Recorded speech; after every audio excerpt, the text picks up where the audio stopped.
Les suites de l'affaire Lilian, cet adolescent de 15 ans blessé au visage en marge d'une manifestation des Gilets jaunes il y a 10 jours à Strasbourg. La mère du jeune homme dénonce une faute policière.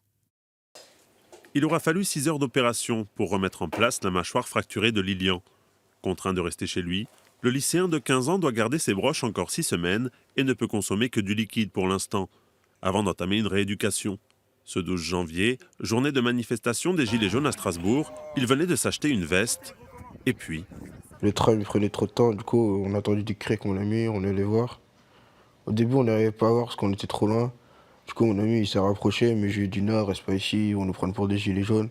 persuadé que son fils n'était pas dans la manifestation et qu'il a été touché par un tir de lanceur de balles de défense des forces de l'ordre, sa mère a déposé plainte et écrit au ministre de l'Intérieur. Elle demande que la police reconnaisse son erreur et que son fils ne soit pas assimilé à un casseur. Ou qu'il aille, on va regarder son visage, puisque voilà, il est quand même sur les réseaux sociaux à visage découvert. Donc on va voir qui c'est, au niveau des stages, même quand il recherche les stages, quand il y a des stages au lycée et tout ça, on va dire non, on ne le prend pas parce que c'est un manifestant. Non, non.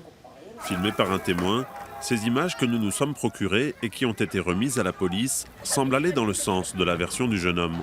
On le voit ici dans un groupe qui observe les manifestants violents à distance. Puis une détonation. Oh putain! Et on aperçoit un objet, peut-être une balle de défense, filée à travers le groupe dans lequel Lilian se trouve toujours. Éloquent pour l'avocat de la famille.